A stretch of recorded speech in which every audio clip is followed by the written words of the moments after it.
Hello, welcome back to All For United WFC. Look at this. We've got the dream duo with me on a Monday night to talk about loads of things. We've got a lot to get into over the next kind of, I don't even know how long, hour maybe we'll be going for. Obviously, we've got to talk about Malta. We'll talk about that to start with. But obviously, the main bulk of the show is going to be talking about the ownership, what the priorities are, obviously facilities, transfers, Marc Skinner, all those kind of things that will come under that conversation as well, I'm sure.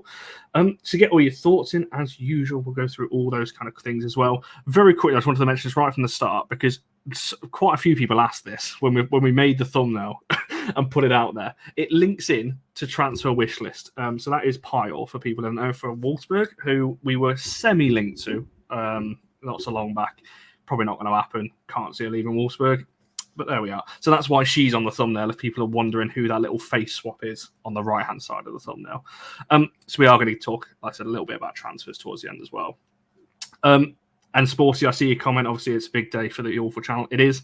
We'll come back to that at the end, I'm sure. So we'll talk about United first. Let's get that conversation going. Charlie, welcome back. I can't remember the last show you were on, actually, because it feels like a while ago since you were last on. Was it Liverpool? Or was it no, it was the Christmas show, I think it was, actually, you were on. Christmas show, yeah. The last one. So it's been a while. So I hope your Christmas and New Year has been good.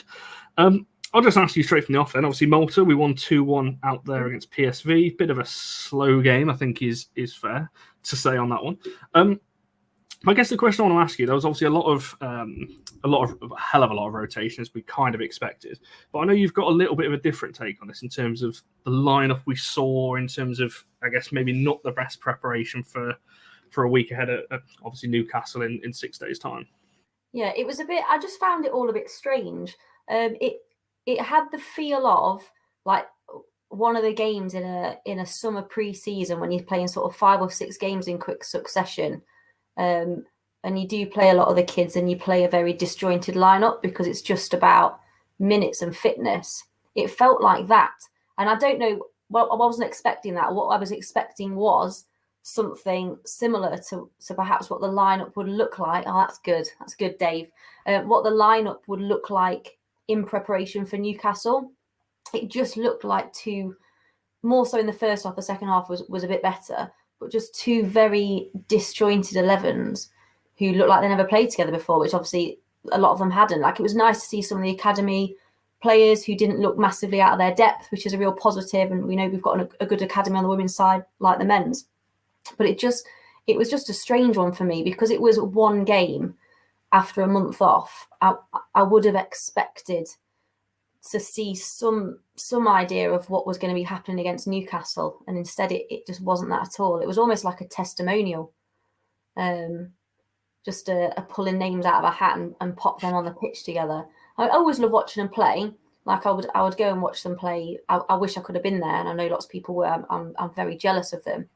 But it was, I just didn't get it. I didn't get it. If it was like start of August, pre-season, summer, I'd get it, but I didn't get it for the situation we're currently in, where we're not playing brilliantly either. It was a good opportunity against semi-decent opposition as well to test ourselves. I don't know what you two think. It was just a bit of a dance.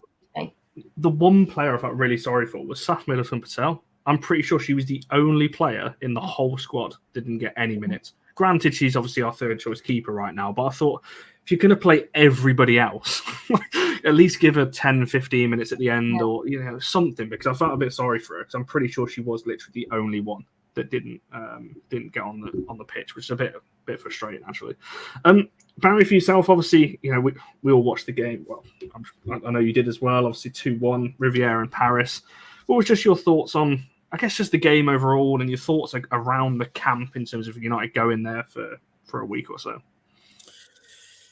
And I find the whole thing of a winter break just frustrating in the highest. Anyway, I've been brought up on a diet of football that happens, Boxing Day. I used to remember, right, when you'd sit down and you'd play Championship Manager or Football Manager, depending on how old you are, and it didn't matter how you played or what your tactics were or what you were doing. You'd get towards that Christmas bit, and you always knew you had to rotate over that, because sometimes we'd be playing a game every 2 days. And people were never fit enough. It was always quite interesting. And I love that about Christmas, just the fact that it's like everything that they usually say about scheduling, trying to give maybe 3 or 4 days between matches. Never happens over Christmas. But in the women's game at the moment, it appears to be the complete opposite. You know, you sort of, it's almost like being at school in some respects. They almost have like a summer break where they just sort of sit there and go, we'll stop in the middle of December and we'll come back in the middle of January.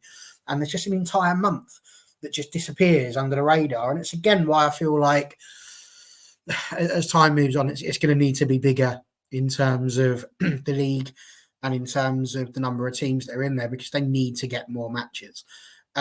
So just as an aside for that, you know, I hate the fact that we're going off for a break in the middle of winter to go into the warm weather place. I mean, they're going to come back. It's snowing here. I've got like an inch of snow outside my door that's just turned up randomly. You know, there was nothing when I was at school, and I turned up home and I've got to get snow boots out.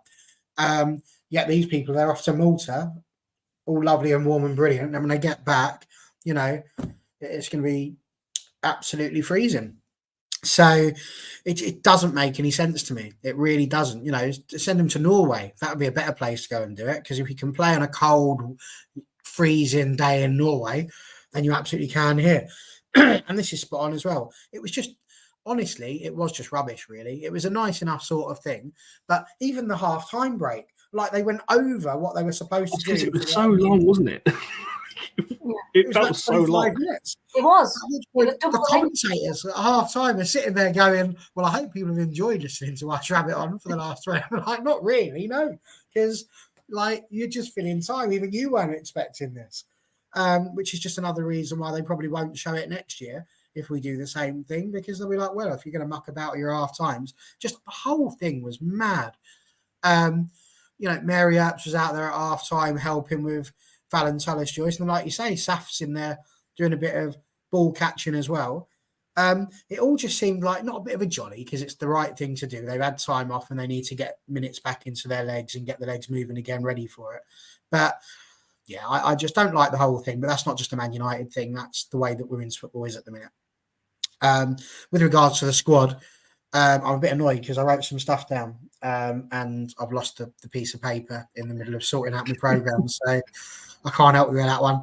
But I just, from memory, it was mental the way the changes were happening. I knew that defensively there was going to have to be, you know, some form of like Bodgett and Scarpa sort of thing, because we don't have enough defenders to get 8 of them out there at the minute with so many injured. But yeah, I just think in some ways I like the idea of mixing the youth with the experience, because that'll be good for the youth. That does give them a chance. But I just felt like actually really what we need is to make sure we're clicking and hitting the ground running. And the best way to do that is to have your number one team playing together, even if it's just for 60 minutes.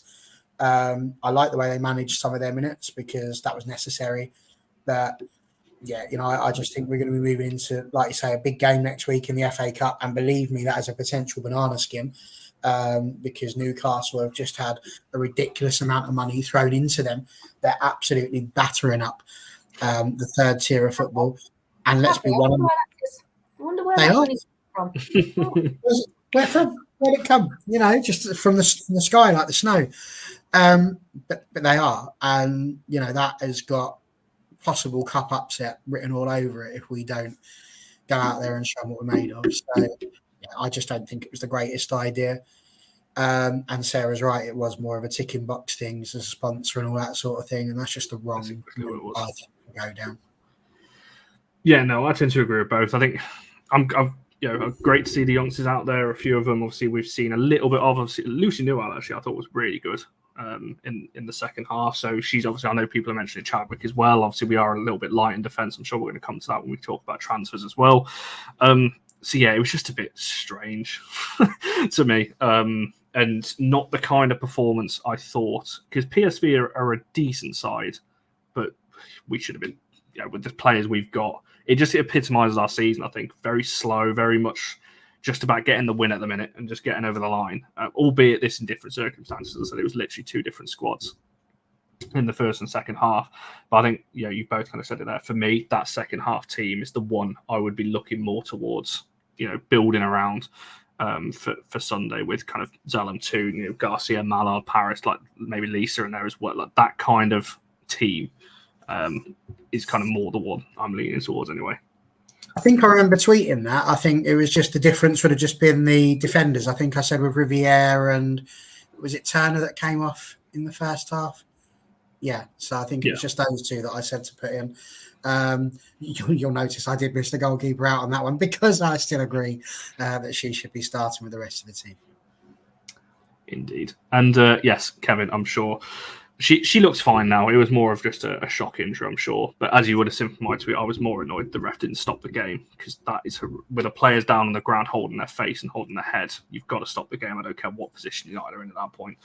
But they didn't. And like I said, luckily for Ella, she's not too badly injured. She'll be fine. There's a question. I want to hear or see more of the under-21s. It's just accessibility, isn't it? Fine, and they play. You can go and see them, but it's trying to find the information and try and watch them a little bit more. But there's some good ones in there. But I think we've spoken about this a number of times. The gap is probably getting bigger between academy and first team football now. That gap needs to get smaller, not bigger as it's currently doing. Yeah, and to be fair, I don't think we learnt much from that game either. When we play, yeah, they were top of the Maltese division as well. They are the best team in Malta by quite some margin, and obviously turn them over. Just check see if there's to be fair, that was a positive. They did learn from that. That to me was quite big. The fact that we were playing PSV and it had an element of difficulty over it, but again, that's why it was important that you use that time to put a decent, that's the wrong word, sorry, but to put the side out that you want to put out and get something decent out of it rather than just giving minutes to everybody, which is very nice in the grand scheme of things, but it doesn't wash for me. No, I tend to agree on that one.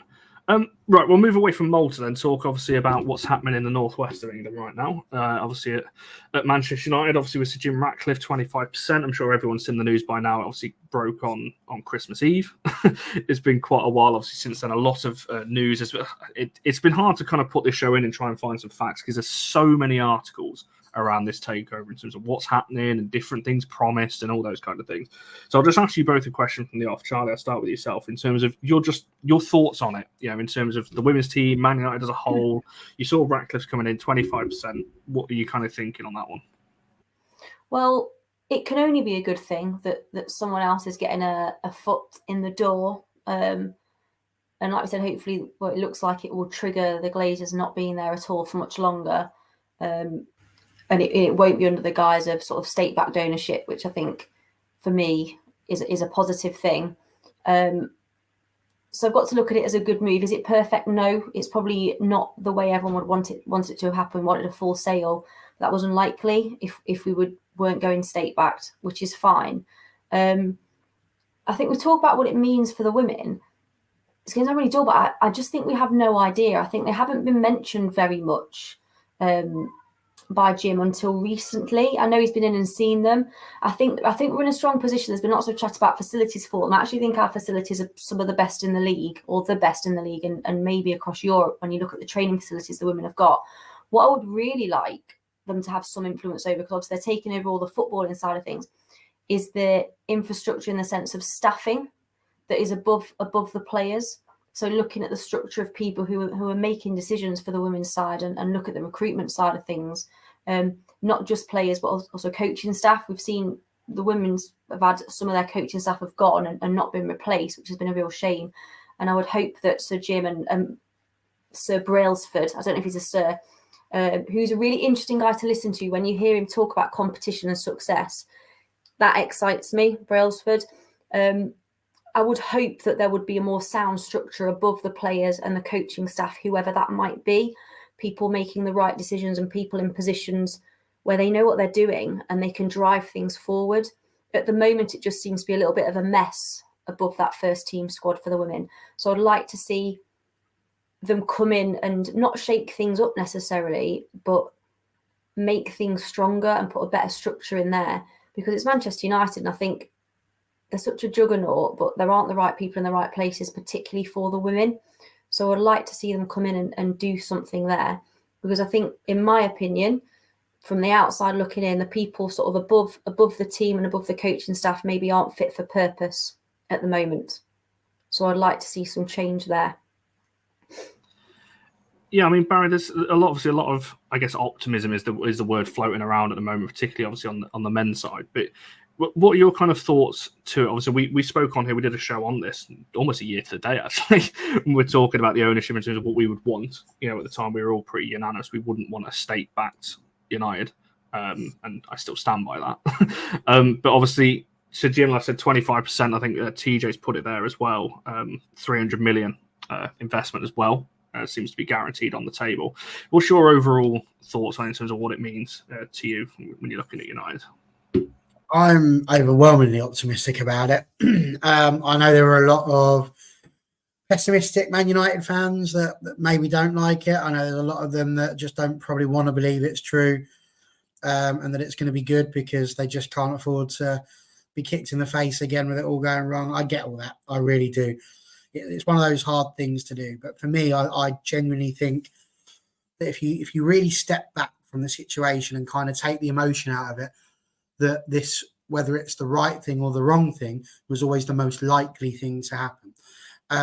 You think about the Glazers and what they represent and what they are to this football club and what we are to them.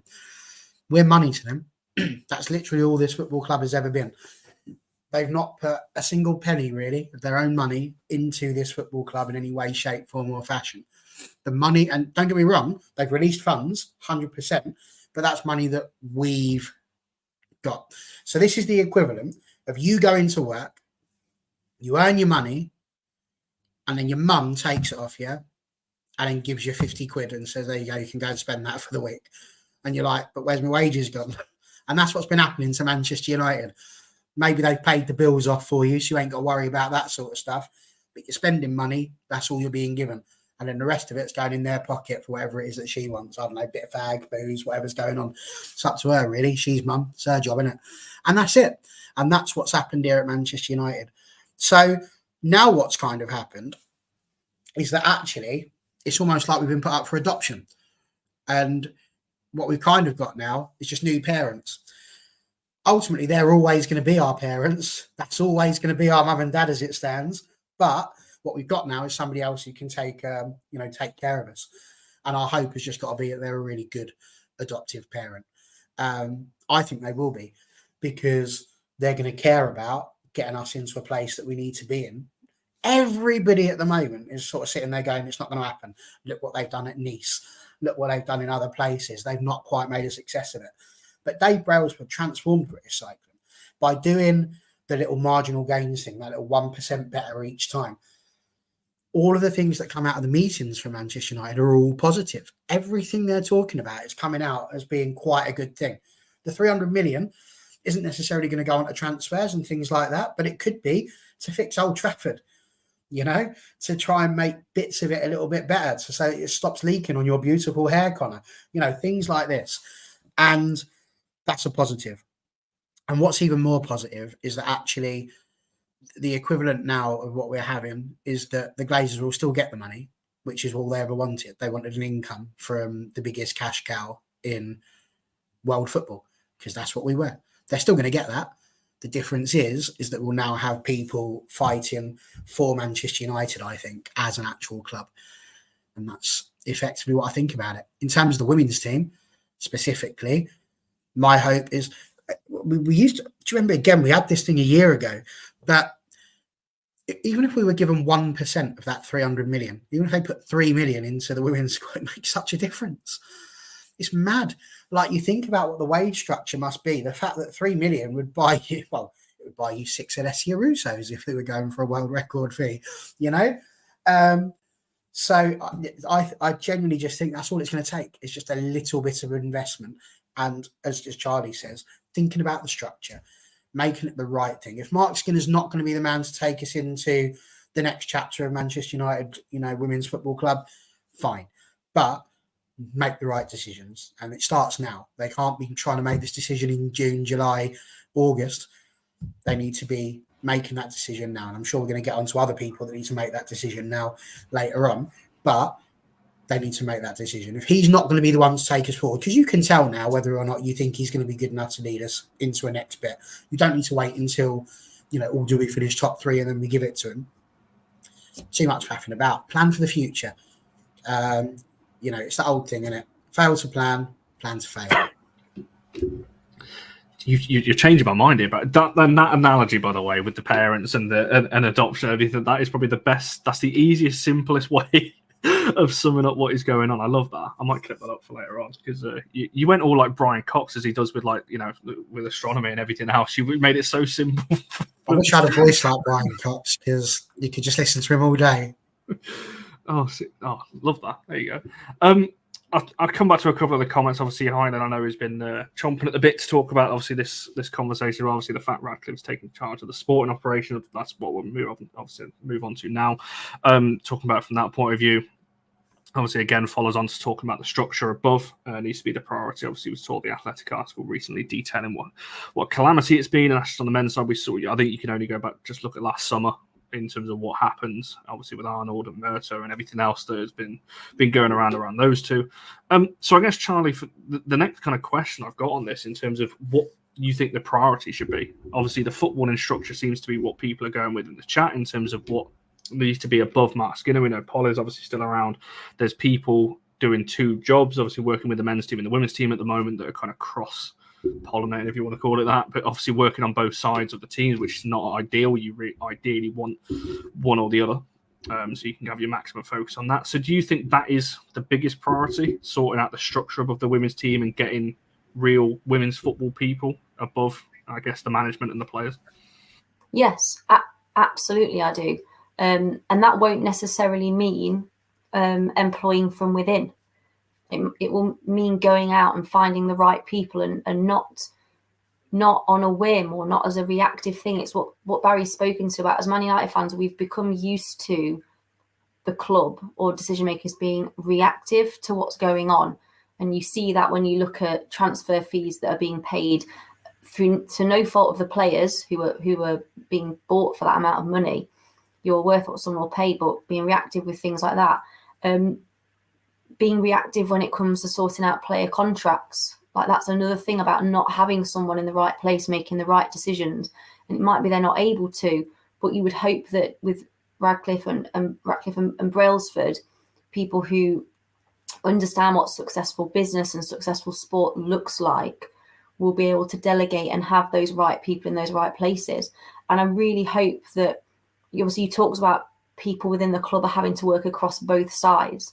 And you cannot prioritize two things. It's impossible, because as soon as you say, oh, that's a priority and that's a priority, nothing's a priority. So the priority will go with, or has been going with, where the money is coming from, and that's the men's side. The women deserve their own physio. They deserve a properly elected first team coach. They deserve to have someone running the academy who also isn't having to run the first team training sessions. They deserve to have, and I know people say, oh, it's not the norm for women's teams to have their own scouts. Why can't we be the first? Why can't we be the first to employ someone to do scouting? Because we talked before, haven't we, about the players that come in, look brilliant, and then Skinner doesn't play them, and maybe they're not the right players for what the manager wants, or it's those sorts of things. But you need people in place that want to make those changes, and want to make the changes in spite of whether they're happening elsewhere. Don't always have to be reactive and wait and see what everyone else is doing. And I really believe particularly someone like Brailsford, who's in there, when you look at the success he's had, he's not going to want to wait around. And I just hope that ekes over, that when they talk about Manchester United as a football club and a footballing operation, this is what I hope, and I assume they are, because nothing about the things that Brailsford has achieved in sport would make me think otherwise, is that includes the women. They're not just a bolt-on, they're not just an add-on, they're not just a box-checking exercise. They deserve to have key people in key places that are doing the right thing. And I feel really hopeful about it, because it was never going to happen. It was never going to get better for them under the current ownership in the structure that it was in. But with this change, it can't get worse, is the first thing. It can't get worse how things are run at Man United. It's impossible, I think. So it can only get better. And there's so much potential in the squad that we've got. There always has been. We've got a better squad this year than we had last year. Woman for woman, sorry, not man for man. We have. But we need the right people in the right places, making the right decisions and being pragmatic. I've written down here, forward planning when it comes to things. That's what I want. You want forward planning. You want someone to have a vision and know how you're going to get there, because you have that in any walk of life. I work in a school. A school has a vision. This is where we plan to be by the summer with results. This is the plan for next year. This is the year after. It's not just going, oh, we'll wait and see whether the results are crap and then we'll do something about it for next time. You have to be proactive, and that's what I want from them. And I think they will be. And whether that means we have the same manager or not, for me, that's irrelevant, the personnel with regards to that. I want the best people in the best places that mean that Manchester United Football Club, men and women, will be as successful as possible. Yeah, I mean, I'm glad obviously Charlie mentioned the scout, because I can't remember who put the article out, but they were talking about scouting in women's football, and United were mentioned in that of not having a full-time scout. It's very much, obviously the manager does a lot, and I'm sure gives a list of players to Polly, and they go out. I've never heard good things whenever I speak to people about United negotiating, I've got to be honest, but obviously we do get deals done, as we saw over last summer. But yeah, for yourself, obviously, in terms of a staff structure, is that kind of one area you think should be a priority? That kind of the people above Marc Skinner. Obviously, we know Polly Bancroft's there. There's people doing multiple jobs. And I think there was a point raised just a second ago. I did just start it. Obviously, the men's team as well, poaching the staff. So maybe the women's team not being a stepping stone, actually having that dedicated area for the staff there. Okay. Right, let's take this step by step. So structure-wise, absolutely, the structure needs to be improved. I've made my points clear on a previous show, which caused me to take a little bit of a battering for some strange reason. Not from a lot of people, just from one. To the fact that Marc Skinner hadn't necessarily treated every single player fairly, I suppose, in terms of giving them playing time and what they're expecting. Now, I don't think we buy players with the express idea of never playing them.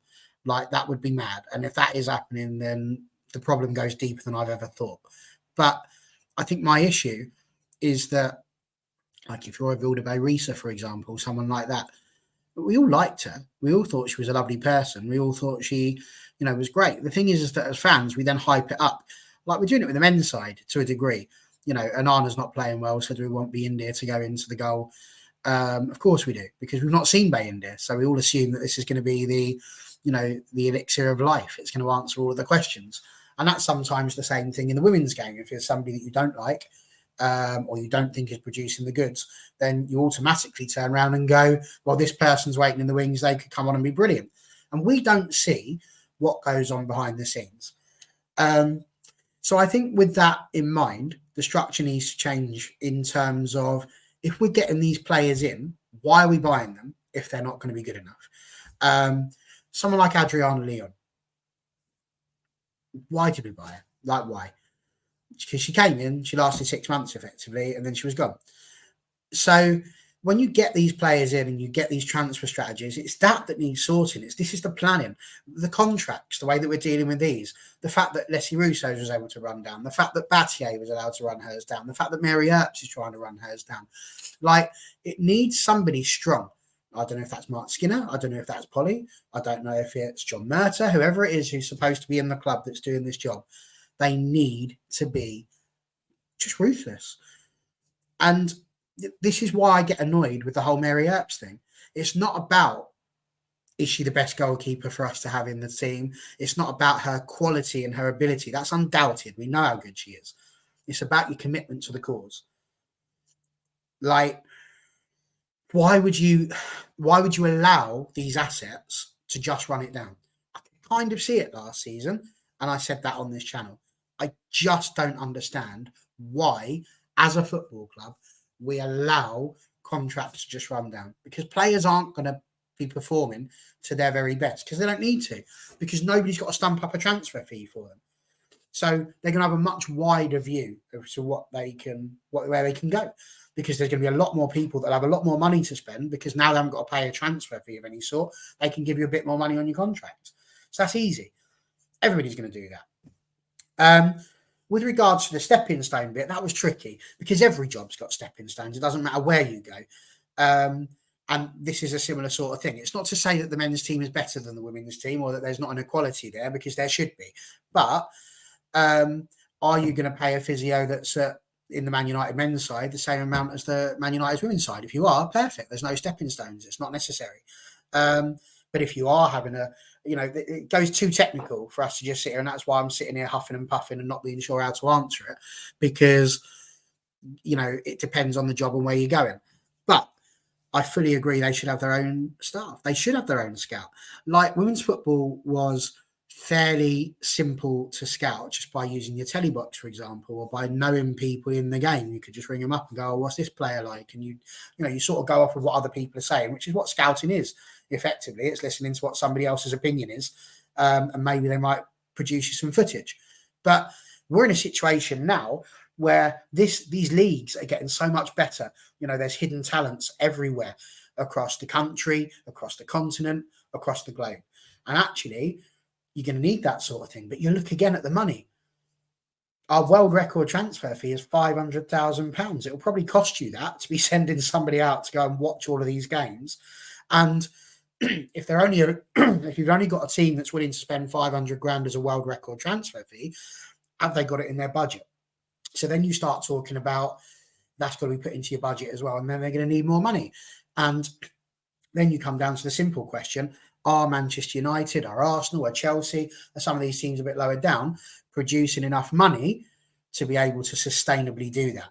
Because make no mistake about it, I genuinely believe, I don't know how long it'll be, might be when I'm dead and buried, but the women's game is going to outshine the men's. It's going to get to a point where there's going to be more money in it, more interest, more everything. I genuinely believe that, because the men's football world is just murky as sin. It's horrific. It's a horrible place. And if you could, without killing anybody, just push a nuclear button that would just make the whole thing go bang so you could start again, I would push it right now, because men's football right now is just a scourge on society with how it's going. So I'm going to stop chatting now, because I feel like I've meandered my way through your question. But short answer, too long didn't read. Yes, structure needs changing. No, I think that's pretty fair. You managed to answer all of it there, which was interesting to listen to. I was just trying to make sure I got that fact right when I was checking out. Yeah, so I agree. I think, when you're looking at scouting and things like that, like Charlie said, why can't we be one of the first? I think there are other clubs. I'm pretty sure Chelsea have got on, which, to be fair, as much as we slate on Chelsea, they are accepting of the fact that they will make a huge loss on their women's team by investing so much into their women's team. It's millions of pounds a season, because they accept the fact they're going to make a loss. But look at the returns they get in terms of being one of the best teams. They are the best team in England, and obviously pushing into Europe as well. So I think when you're looking at it from that point of view, I think that's the point United need to get to with the women's team. Accept that you're going to make a loss. Stop looking at the balance sheet and looking at the profit and loss and going, "Oh, we made money this season." You shouldn't be making money at the moment. If you want to invest into the long term, because as Barry said, as women's football grows, you make your profit further down the line. That now is not the time to make profit. Put the money in now, and you'll reap the rewards in like 10 years' time or so, when women's football does start to make more money off the TV deals and everything else that's coming into the game. I think on the staffing side of things, obviously, I know Charlie said obviously talking about the manager there, but it goes deeper than that as well. Obviously, you mentioned about the physios and everything else. I know from just looking at, that's what I was just checking there. So that the staffing that went to Malta, there might be more than this behind the scenes. So head coach, obviously Marc Skinner, 2 assistants, goalkeeper coach, head of performance, fitness, doctor, physio, nutritionist, and kit manager. So that's not a lot when you consider how many obviously players are there, how many obviously development players went to Malta as well. So I said there might be other people, obviously, well, there is other people kind of behind the scenes and so on that are doing things there.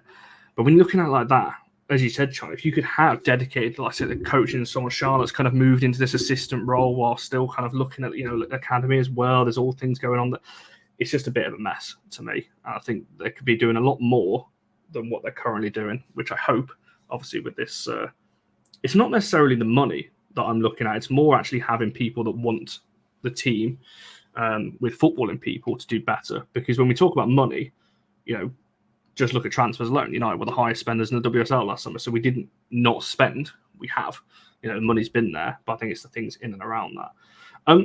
Which kind of leads me on, Charlie, in terms of, I think John mentioned this a bit earlier on. obviously it kind of all ties into investment a little bit.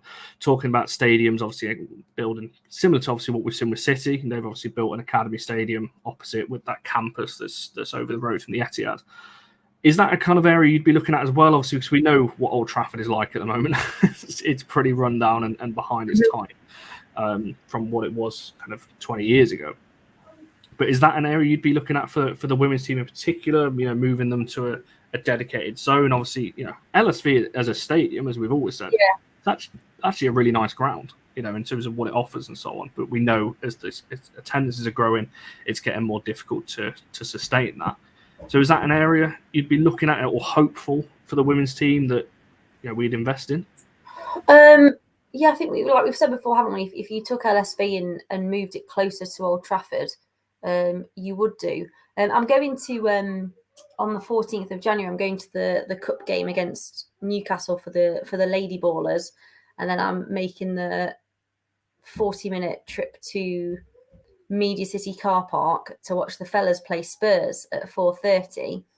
And I was thinking the other day, like if they were nearer to each other, a bit like the team who may not be named, their campus, like you think about the numbers that will potentially be there for the women if you viewed that as a double header, because it's going to be tight getting there on time, I think. So yeah, I like the idea of it. I don't think it's from the women's perspective. I don't think it's an immediate priority though, to look at the stadium and where that is. If they were going to redevelop Old Trafford and the area around it, absolutely, and there was enough money to get it done, I think it would be a great idea. Not a stadium like the Joey Stadium, whatever it's called, because that's dreadful. It's just like a load of bleachers. It's like tiered seating in some sort of vacuous wind tunnel. Just dreadful, absolutely dreadful. But yeah, that'd be brilliant, wouldn't it? Like the game I'm going to on the 14th, you'd probably get an extra couple of thousand there for the women as a double header, and then you don't have to have it at Old Trafford and it all be about, you've got to sell it out. So yeah, it's a good idea, but again, for me, it's not a priority. Sorry, Barry, you're all right. I don't know if an area actually, if there's any geographers out there, can be both vacuous and a wind tunnel. So if anyone knows, pop it in the chat. And if I find out, I'll pop it in the chat later when you're doing the... You could just put that question into our private chat again so I can actually read it properly and see if it's one I can answer. That'd be great. I went from sort of frustration to anger to indifference to actually having TJ and NT just absolutely cheer me right up. Did that comment by any chance? This was the first one because you said that team that shall not be named. Yeah. And I thought Voldemort FC was very good.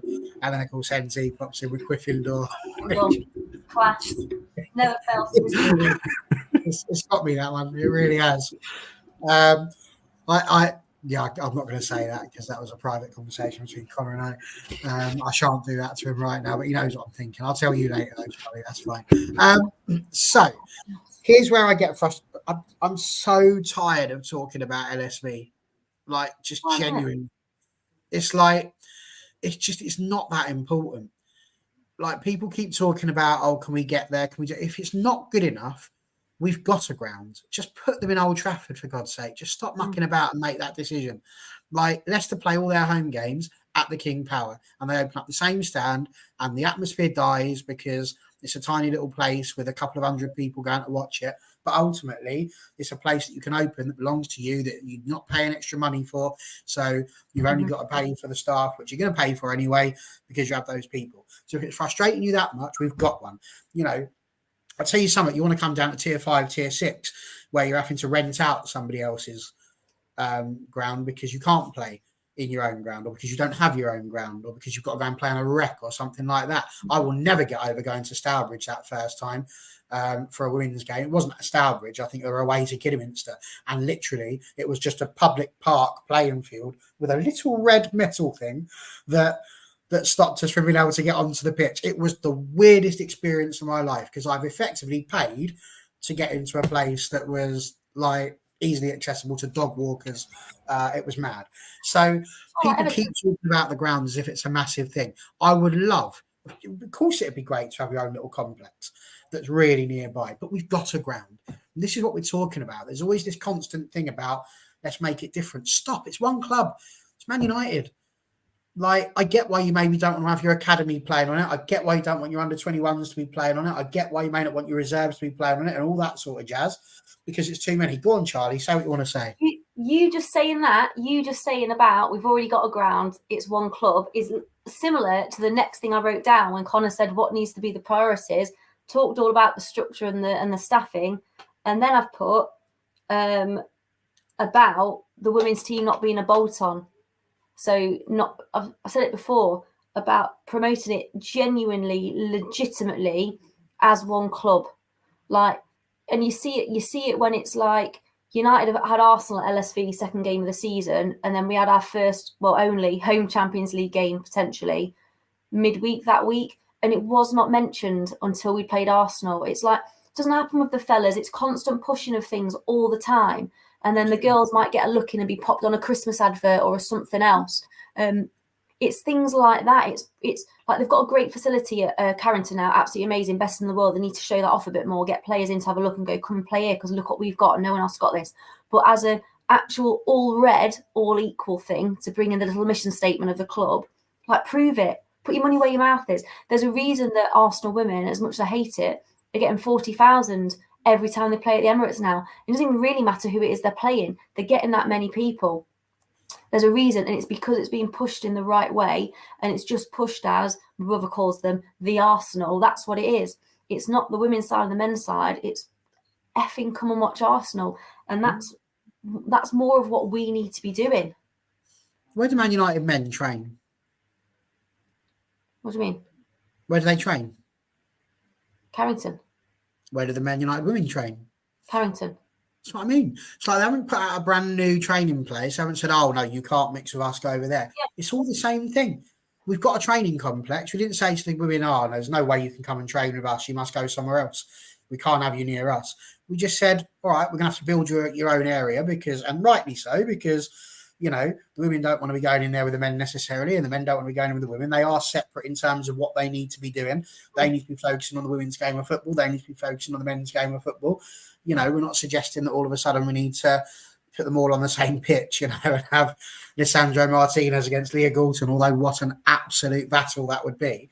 I'm thinking more along the lines of if we've had enough of LSB, if people are going to keep on moaning about how it's hard to get there, the parking. So when these people have obviously never been to Old Trafford, because getting out of Old Trafford can take about an hour sometimes. And that's what happens when you're a popular football club. I struggle sometimes to get out of Stevenage, and that's only a little fairground park that's got about 500 people maybe parked in it. So it's not terrible. I just think people need to get over that side of things when it comes to a stadium. We've got far more important things to worry about at this football club than whether or not we're playing at LSB or whether we're playing there. Would it be nice? Of course it'd be nice, but the structure is the people. At the moment, we have got a tumour in our football club, and that needs to be chopped away and removed as best as possible, so that we need life-saving surgery at the moment. And that life-saving surgery, this is like being told you've got a life-threatening illness and then asking if you can have a pedicure, right? It might make you feel good, but it ain't going to change nothing. You're coming up with some good analogies here, Barry. I'm liking this. You're making it easy for us, simple people. I like that. I tend to agree. I think it would be nice, as I said, I don't like saying it, but I do like what City have done. When they're a big campus and they're a big academy grounds, and the pitches they've got there, the facilities are great, and what they've done for the area as well, I think it's brilliant. LSV is a great state. I agree with what Charlie said about the training facility at Carrington. Why they're not showing that off more? Everyone I've spoken to in and around United and people that I know there speak so highly of it, of being one of the best in the game. So why we're not showing that off more? Show it off. What's wrong with showing it off? It's you spent all that money on it, and the players obviously are raving about it and love it and everything else. Put it out there. Do another walkthrough, and what makes it so great? Why is it so good? What benefits is it doing to the players and all those kind of things? I don't know why we're not doing more of that, because it's actually a really positive thing that we've done for the women's team. That it's not being. We had that little video. I mean, Charlie, I think you said on the show around the time, we didn't even know it was done at the time. It was a leaked picture in the background of somebody's Instagram story. It was like, oh. So it's done then. And they've been in it for weeks, but they didn't say anything. It was just really bizarre. I think it goes back to what Charlie, what you said about the women's team being a bolt-on, and it's just there. at the moment is just something to have rather than something to be taken seriously. I know people can say about the money and everything else, but it goes back to what Barry said at the start of this. It's not their own money they're putting into this. Everything that's been, look at the profit and loss, that United have made. United Women's have made one of the only teams in women's football right now to make money. How are we doing that? It's because they're not putting their own money in. And Man United can sell anything to anybody. Because that's the nature of the club. You kind of both mentioned staffing, and so I don't want to spend too long on this because I do want to talk about other things as well around investment. But Charlie, I'll come to you first because you said you didn't really want to talk about it, so it could be a short answer. Obviously, Marc Skinner's contract is coming to an end at the end of this season as it stands. What do you think is going to happen there? Because obviously Ratcliffe has met both Ten Hag and Marc Skinner. There was obviously talk about Ten Hag and on the men's side looking at Graham Potter as well. There was all kinds of leaks coming out around the managerial role there. We know there's a potential. There's obviously a bit of unrest around Marc Skinner right now. There's other things going on as well. Do you think that's an area that they should be looking at? And then, like Barry said earlier on, if they're gonna let his contract run down, they need to be looking now, don't they? Who they're going to replace him at the end of the season. Not we might renew it, get to the end, and then just whatever happens. Yeah, but that's just what I was saying there, wasn't it? About being pragmatic and having the right people in the right places. If you'd asked me like 6 months ago, obviously I'd be saying safe, fine, they're probably going to extend. I think we even had a show. I think Helen was on it as well, where it was talking about whether we thought he should have his contract extended. And I just think something's not right at the moment with what's going on potentially behind the scenes. I have no knowledge of it, but just basing this on performances on the pitch. When you look at the calibre of player we now have. And it's a funny one for me because we could feasibly not get Champions League football, potentially, couldn't we? We've got to be near perfect now to the end of the season, for me at the expense of cup competitions, because we need to get in the Champions League. And I think if the owners came in and removed him now, let's say, I'm not saying he should be, but if they came in and removed him now, I wouldn't anticipate they're doing that with anyone else ready to come in. And then you're in a situation where you probably just got the assistant coaches leading. Well, they're part of the coaching staff that people think aren't working. It's not just down to the manager, it's down to everyone who's behind the scenes, isn't it? What I think will happen is that they will just run his contract down. That's what I think will happen. And if that's going to be the case, I would hope, knowing what we've seen of these people who are taking over, and again, it depends we don't really know yet. It depends how much of an interest and how much importance they're going to put on the success of the women's side, as to whether they're planning for that already. Like, if they're going to run his contract down, I would hope that they're already looking for someone. They've got people in mind. Based on what I've said, is be proactive and forward plan. But I just don't know. It might be that him and Ten Hag are completely safe because of the unrest that's going on. That actually they're looking at it and going, we can't really judge them on what's happening this season. They could also be thinking that. That's what some people are saying. There's been so much unrest that they deserve the opportunity with a bit more of investment and steady ownership to see what they can do. But I just don't know. I don't like talking about like people losing their jobs.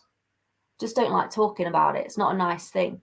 But I just hope that if they weren't going to renew, they know that already and they're putting things in place to get the right person in the right job. Marc Skinner, for me, has been brilliant. For much of his tenure, he's been great. Like, last season was incredible, wasn't it? Like, how much excitement did we have? And if they don't think he's the person to take us that next step, then there just needs to be forward planning.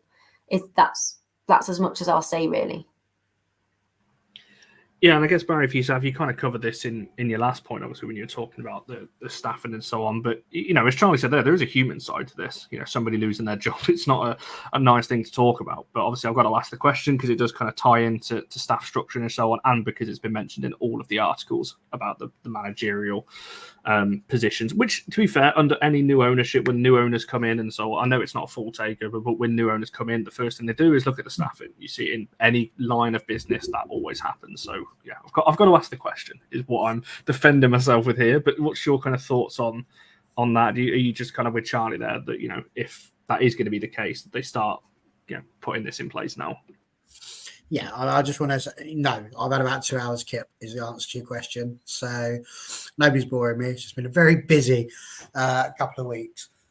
Channels don't invent themselves, and neither do social media platforms. So it's a very, very busy time. So listen, the world and their mate knows that I like Marc Skinner. Like I've stood up for him a ridiculous amount of times. And of course, there's a human side to it, and that's why it gets frustrating sometimes when you hear things about, small pockets of people chanting things like Skinner out. It's like, why would they do that? When it's not the end of the world at the moment. I don't think there needs to be a Skinner out policy. If he still had 3 years left on his contract, I could understand it. 2 years left on the contract. The fact is his contract runs out at the end of this season. There is little to no point in changing him, certainly in the next few months, because not a lot will be changed. There's a human side to it, of course, but it's business as well. And it's tricky. But what we need to remember is that this lovely game of ours, this beautiful game of ours, is growing rapidly. And we're seeing the changes that are happening. And like I said, Newcastle doing incredibly well in their league at the moment. They're going to be possibly up in the WSL sometime within the next 3 or 4 years at the rate they're going at. So, it's changing. And it really comes down to where we are. I always look at these things from the simple point of view that we're just a young side. I don't know. Maybe it's because I've spent a lot of time around lower league football at times and non-league football. You're a lot more grateful for what you get, I think, when you watch the lower leagues. I think watching Man United over that same amount of time, you're less grateful because you're spoiled. You're that kid who's had everything you ever wanted. European titles, Premier Leagues, FA Cups, Carabao Cups. We've had a lot.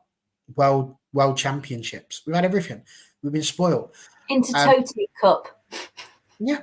But the point is, they transfer everything that they felt about the joy of Sir Alex Ferguson's reign with the men, and they unfairly put that on the women. Like, Man United women are not Man United men. We might have the same badge, we might be one club, but they don't have the same histories. They don't have the same amount of investment. They don't have the same amount of... So it's not comparable. We don't have the same amount of success, I think is the word I'm looking for there. It's not there because we've only been in existence for 5 years. And so I never look at it as being Marc Skinner has to have given us a title by now. That's never it. We just need to be competitive. As long as we're competitive for that top 3 position like we've always been, it just means, and I get it, people will say, well, we're flatlining, we're not getting any better. There's only 3 places more that you can get that are better than 4th. And, it's like Chelsea fans, if they win the league, nobody's sitting there going, well, we must somehow finish higher than 1st. Doesn't happen. Oh, well, they must just win the league then every year. Well, that's just boring. Somebody else is going to win it eventually. So, no. For me, if Skinner's going to go, they need to make that decision, but they need to give a little bit of time, I think. They kind of tried to do that on the men's side, didn't they, by having Rangnick in and giving Ten Hag the chance to come in. And the season that he came in was brilliant. It's all gone a little bit to pot since then. Perhaps they should give him a bit of time over summer to do it as well. I don't know. But, it's the same thing over here. It would be better to have someone in who can plan, especially with new ownership. But until that new ownership is ratified, because it's not yet, it's going to be a bit tricky, isn't it? I was going to say, someone made the point in the chat earlier on, it's very unlikely they'll reject it, but he's not actually officially in yet. It's still got to be approved and go through all the legal processes and so on. So there's still a little bit of time. 5 weeks. Yeah, before this is actually fully official. But I can't see it being blocked in any kind of way on that point of view. I agree with both. Yeah, I think if he's not going to be renewed, fine. At the moment, I've not got no current issue with it, but they need to be looking now. I don't want to get to the end of the season and go, right, so Marc Skinner's leaving. Okay, well, what's the plan now? And then Charlotte goes in as interim, or Dan goes in as interim, or something like that, because that's just going to set us back even further. It's not going to work. But it also means you lose a transfer window, and that's the bit that's frustrating. If you sack him at the end of the season, that person's not had a transfer window to plan. They've not had a handover almost. Like, you think about if you're leaving a job, how often do you have to sit there and hand over to the person next to you that's going to be coming in to take the job? That's a sensible thing to do because it allows a smooth progression.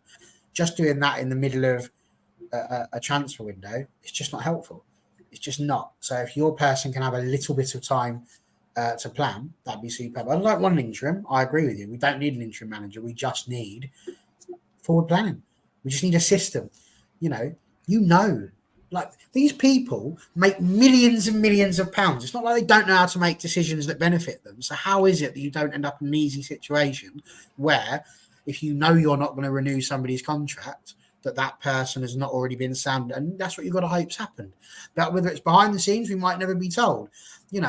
I mean, just imagine the absolute scenes if, Marc Skinner's told, thank you very much for your services, but you're no longer required and we won't be renewing. And then the next day, Emma Hayes walks through the door and goes, we thought you were going to America, but it was just a joke. We'd planned this all along. With a little stroke of the cats. Oh, the absolute scenes that would cause. Forward planning. No, yeah, I've got literally nothing to add on that one. I was literally just keeping an eye on the FA Cup draw for the men's. It was just happening. So if United do, for anyone interested, if United do get past Wigan, we will face Newport or Eastleigh away in the men's FA Cup draw. Another away draw against lower league opposition. That's incredible. I know. It's a shocker, that. Don't have one for God knows how many years. All of a sudden, two at once. Can't believe it. I guess one of my final questions on this, and obviously the whole conversations about investment and money and structure and all those kinds of things around it.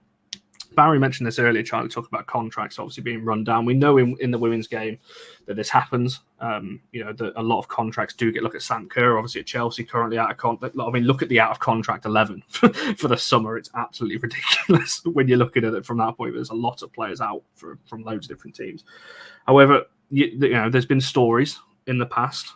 Whether people want to believe them or not, obviously United are not the best at negotiating contracts in terms of whether that's a timeline thing, whether that's a money thing. There's all kinds of things there. Do you think obviously that gives you a bit of hope now that potentially that is the one out, obviously from a current playing squad point of view, because we've got a lot of players coming to the end of their contract, Zell, Golson, Paris, obviously, obviously Earps as well. There's a lot of players coming to the end at the moment. And at the moment, none have been signed. So we're going into 4 months now, or 4 or 5 months of this.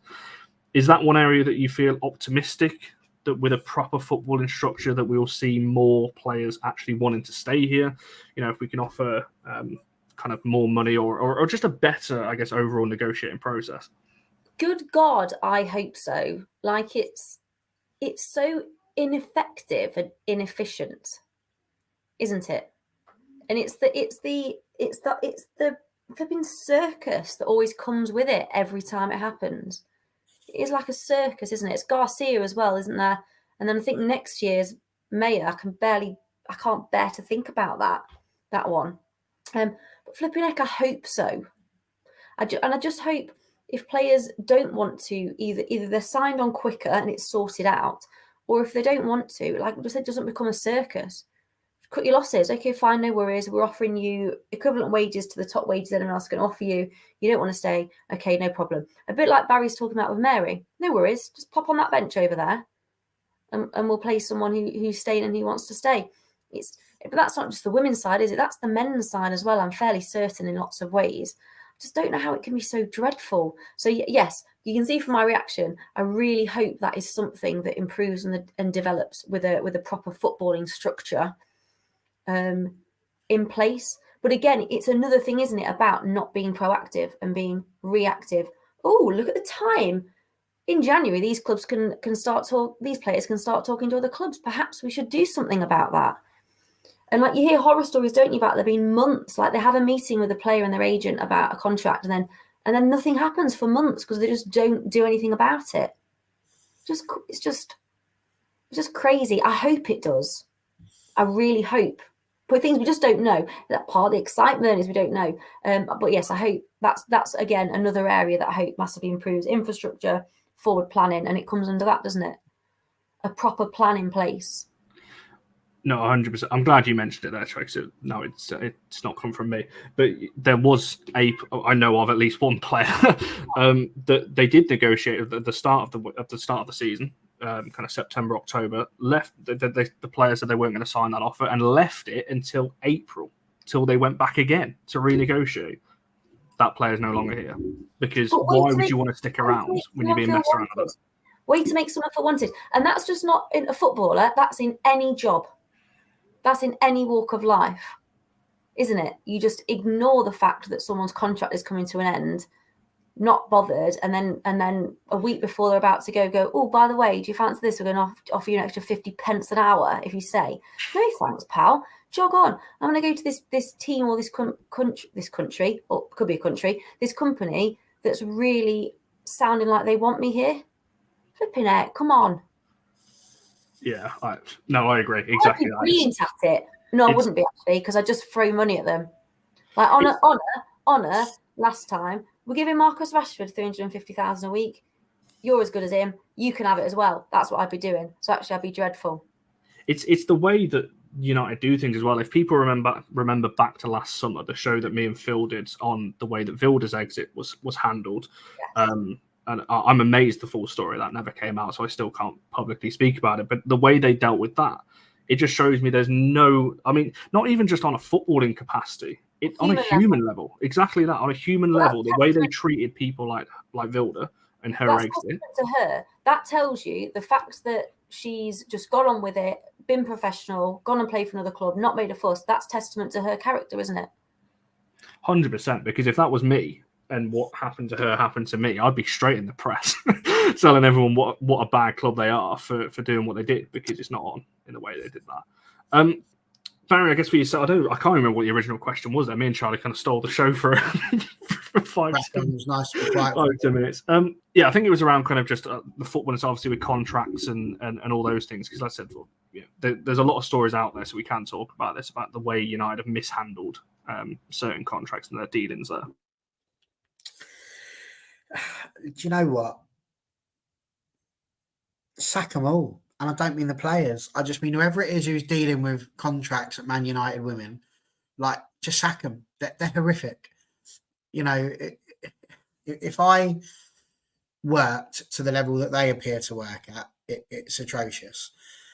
I am going to stick up for the club a little bit, insofar as, like, I think about what we do with our deals and replacing players, for example, and you sort of think to yourself, well, actually, we sometimes criticise them for not announcing deals particularly early in the windows. We're often sat there seeing other clubs do their business first, and we're sat there going, why can't we be a big club like them? And I do wonder if, there must be a lot of umming and ahhing that goes on around the top tier of women's football, because you imagine that they're sitting there going, well, all right, Manchester United are going to offer us this, but if we just hold on, you never know, we might get an Arsenal, we might get a Chelsea, we might get a Man City, and I reckon there's a bit of holding out where people just sort of wonder, again, taking it back to the analogies, a bit like when you ask your mum if you can do something, she's like, maybe, and then you're like, well, I'm going to ask my dad, and then dad goes, yeah, you're like, yes, I mean, off I go.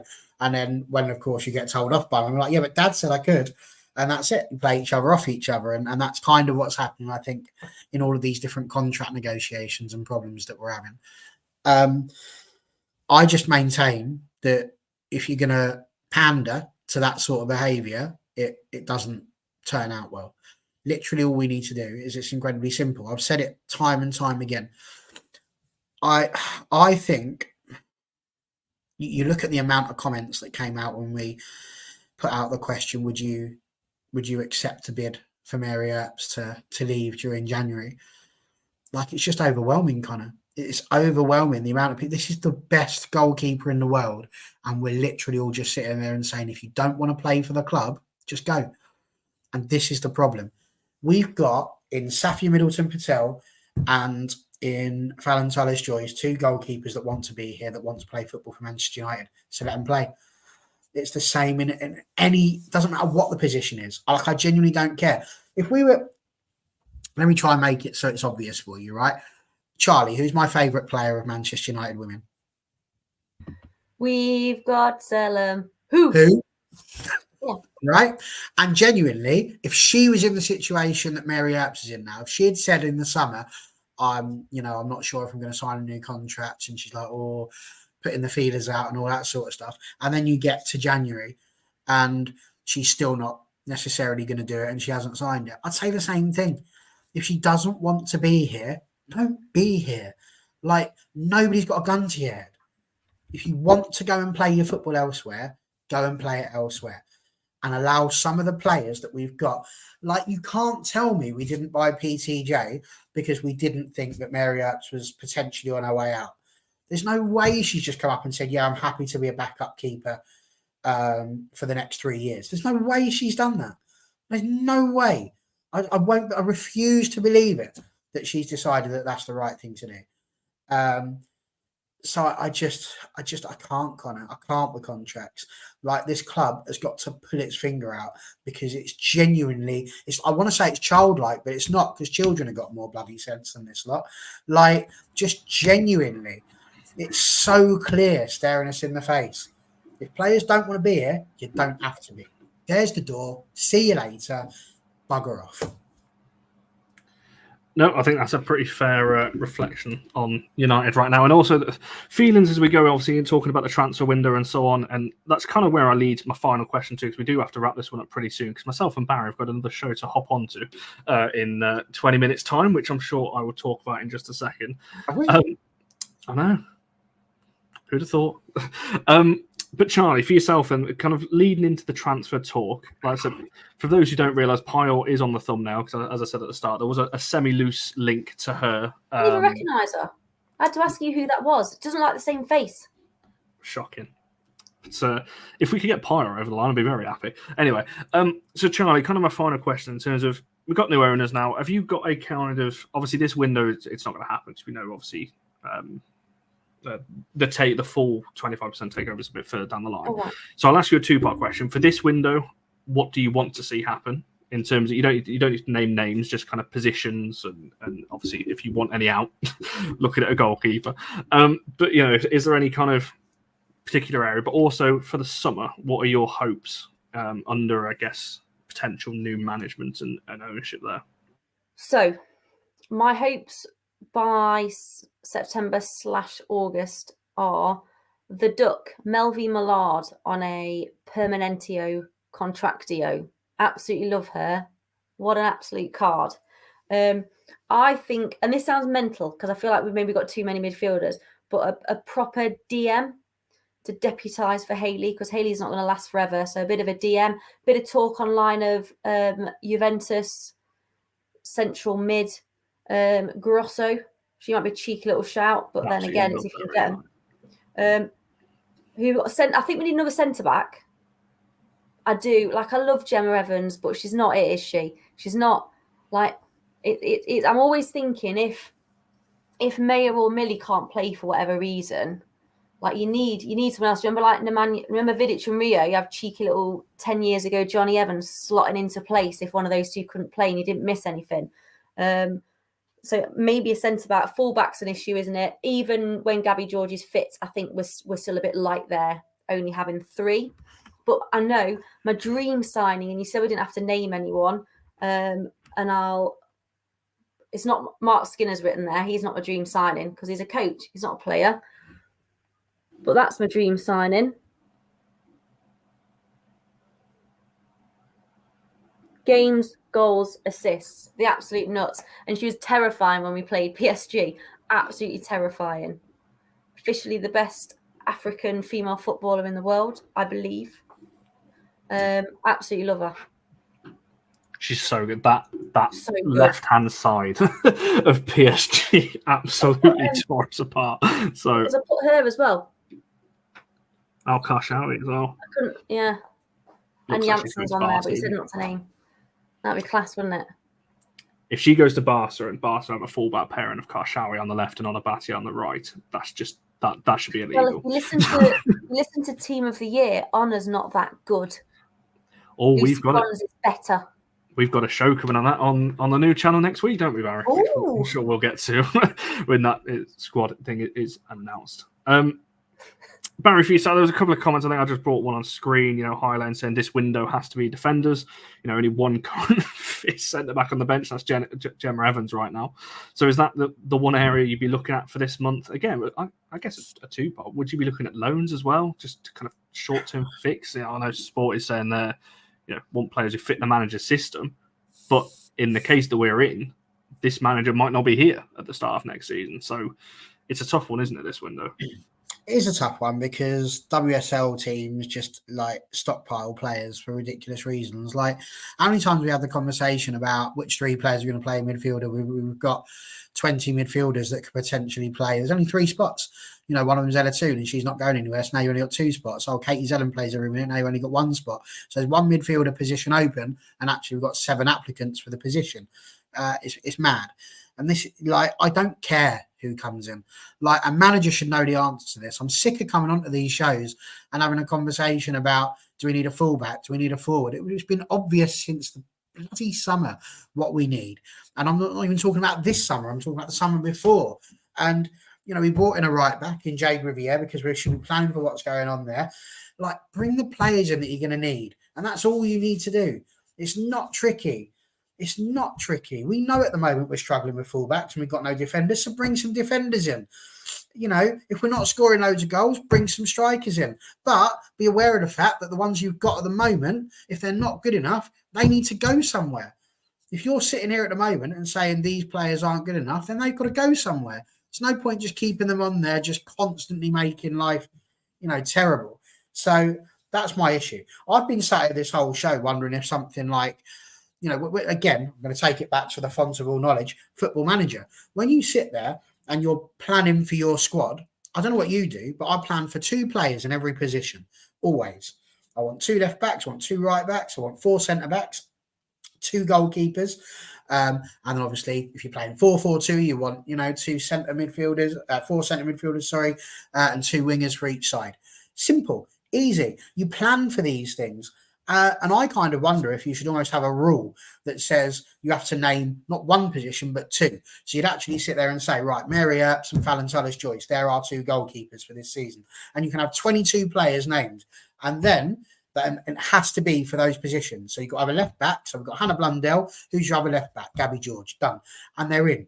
And then you can have 3 other players. And then after that, so you name 25 players, as we've done with the squad as normal, but make it like a law. And then that way, if the left back's injured, like Gabby George is, you play Hannah Blundell. It doesn't mean she's always got to play there. It's up to you. It's your squad. You can move people around if you want. But you've then got the opportunity to either square pegs, round holes, all that sort of thing, or you bring in somebody from your academy who has to play in that position who's a left back. That's what I'm kind of wondering. I don't know why I've all of a sudden decided to throw this out on this show right now. Maybe it's because you need a week on her. I don't know. But, you know, I've sat there and thought about it. I just think that genuinely I've had enough of people not doing their job. It's not my job to sit here and decide who should come and play for Manchester United. It's time for the big boys to stand up and the big girls to stand up and decide what's best for Manchester United and do your jobs. I feel like Roy Keane. Just do your job. Just do it. That's all they got to do. Do the job. And that's where we shall end it. Well, just do your job. There you go. Ratcliffe, anyone else who comes into Manchester United, just do your job. Yes, no. Just to round off, obviously, with a couple of the comments as well. 100% I would take Pacheco. She recently signed a new contract at Villa, so that's probably not going to happen. Talking about Pop and McGull. McGull will be on the move. She's not coming to England, though, so just keep an eye on her. Pop, I would love it United. Very unlikely, though, on that one. But anything's possible, hopefully. If we need Champions League again, though, first, if we're going to start looking at these types of players. So top 3 is a must on that one. And yeah, I just hope we get rid of this Mary Earps saga, is all I'll say on that one. So we shall see what happens. What's an old man yells at clouds feel? I don't know what I've done here, but clearly I'm just a very angry man today. Indeed. I don't know. I've just dropped a little link in the chat because, as we did say at the start, obviously me and Barry are live again in 15 minutes' time. So if you haven't got your women's football fix, you may have seen on Twitter, we have extended the brand, so to speak. So All For is growing. So All For Women's Football launches tonight in 13 minutes' time.